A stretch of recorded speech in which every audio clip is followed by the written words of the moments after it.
Welcome Okay, everybody now to. What's that? Love you, Rodney. Welcome everybody. This guest a special guest conference call, as I call it. I specialized in calling it the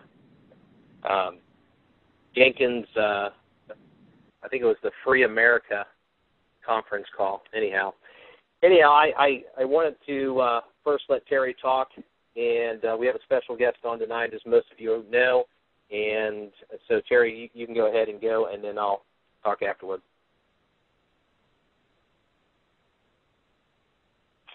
I think I muted Terry. Hold on.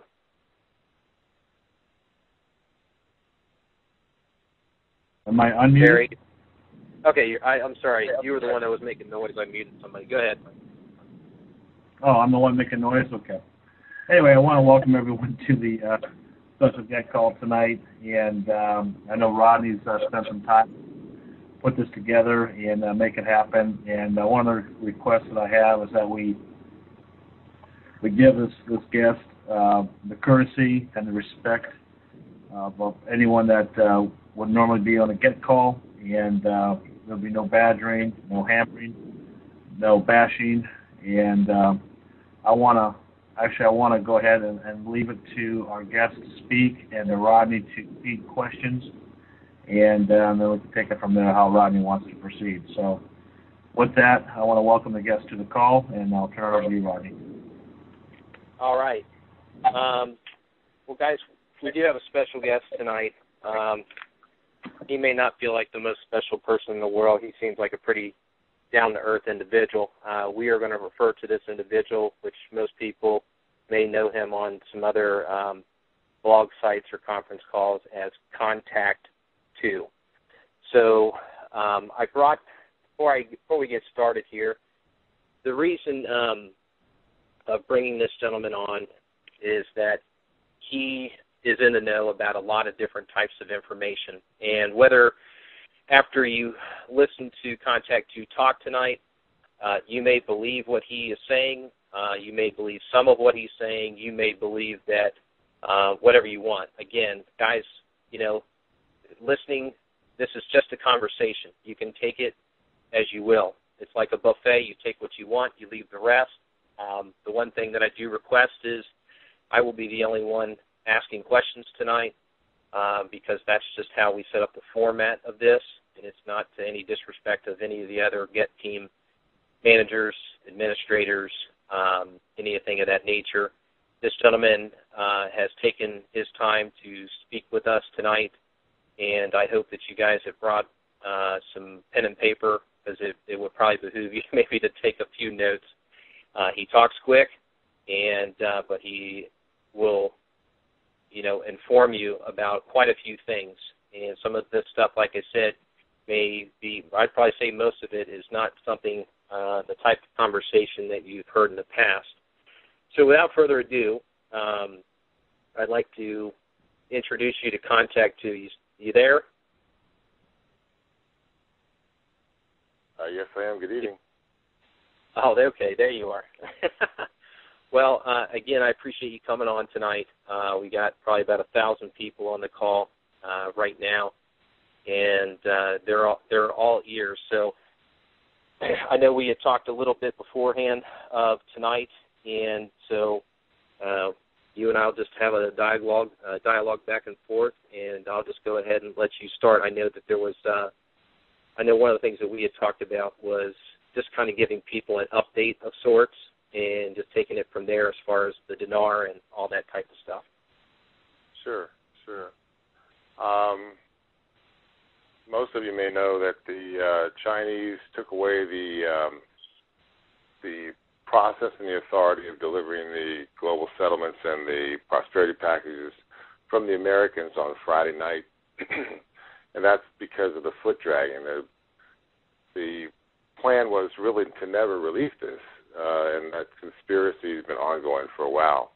But from Friday night on, there's been a sequence of events, and without getting into a lot of detail, I'll give you the overview. The Chinese usurped the authority to deliver the packages and the prosperity program packages, global settlements, From there, they called a series of emergency meetings with the Secretary of Treasury in Washington on Saturday and Sunday. There was a meeting with the dragons in the Pentagon, the Chinese dragons. Today, Hillary Clinton recalled virtually all of our ambassadors and consulates for a 2-day meeting, supposedly in Washington today and tomorrow. And the reasons for that is to prevent interference at other levels to continue this process. And in a nutshell, there will be delivery of program packages, the global settlements. After that, and it could be a matter of minutes, it could be a matter of hours.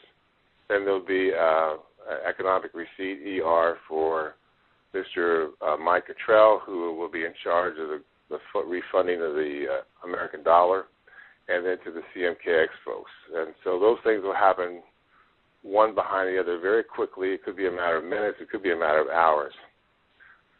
When that happens, then the new currency, which is the U.S. Treasury dollar, will be distributed. And all indications are that all the banks across the country are now fully loaded with Treasury dollars.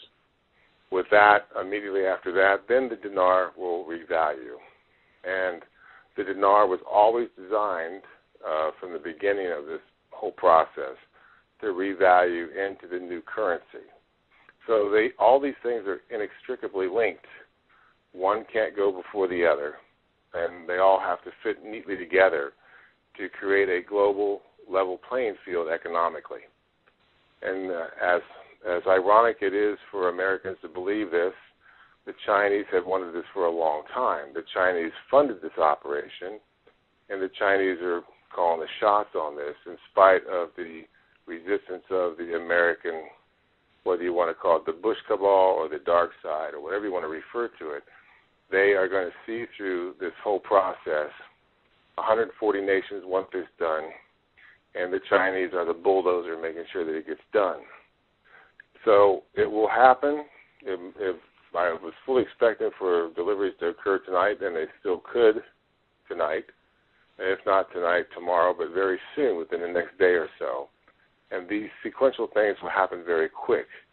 I believe, because of the momentum, that these things will be completed by Wednesday night our time, because the Chinese New Year starts on Thursday, which is Wednesday night our time. And I'm certain that the Chinese want to go home after dealing with the Americans to spend their Chinese New Year with their family. Then next Monday, the 7th, the Chinese are going to announce a new banking system. And if I had to guess what they were going to do, we will have a world where everybody will have to exchange dinar to buy oil. Every other trade will be exchanged in a new reserve currency, which will be the Chinese yuan. And so right now, that's what appears to be going down. The rapidity of the actions and the people that are in play strongly suggest that that's how it will go down in that time frame. So that's the overview of where we are. And so the reason I agreed to come on tonight and speak with you all is because the two factions behind this have misled a lot of people about their intentions and how they're going about doing this. A lot of people under the misconception that the Chinese are a threat. A lot of people under the misconception that certain American politicians are their friend. And so I'm hoping to give a little clarity tonight on who the players are without having to give you a great big long scorecard. So in a nutshell, that's kind of the overview. So now, Rodney, fire away. Well, one of the things, I guess, is why is it that the dinar, what is the dinar in all of this? That's probably the biggest question that everybody is asking. So how does the dinar tie into this? And I know I've talked about it a little bit in the past. I know we talked about the new currency that's coming out as far as the U.S. Treasury currency versus the old Federal Reserve currency. So I'd probably say that's probably a good place to start and how it ties in. Well, 19 nations in the Mideast are forming up to have a common currency. This is just one step toward that. The dinar is the beginning. And so they're going to revalue with the dinar out of Iraq because it was kind of set up to do that from the 2003 invasion of Iraq. A lot of dinars were floating around, but there was a lot of debt that the Iraqis were holding and war reparations to Kuwait. So with the dinar devaluing as it is, this gives a perfect scenario for the Kuwaitis to pick up dinar. And then when it's revalued, they use that revaluing money as reparations without having this be a burden to the Iraqi budget. And the same holds true to the money that the Iraqis owe different European countries. So in one fell swoop, the Iraqi government is flush with cash, and they are, for all practical purposes, debt-free, and their war reparations are paid off, and we have a common trading currency to trade oil. And what most Americans don't realize is if you poll the cost of gasoline around the world, everybody is in the $5.25 to $5.60 a gallon for gasoline. We have been spoiled, albeit cheating, the system by using Federal Reserve notes and printing them to offset our costs for what everyone else is paying for oil. So now, by having to exchange dinar for oil, we'll have to use U.S. dollars to buy dinar to buy oil, and that'll bring the price of our gasoline up on par with the rest of the world, which will be around $5.25 to $5.50 a gallon. So this is all about leveling the playing field of exchange rates around the world.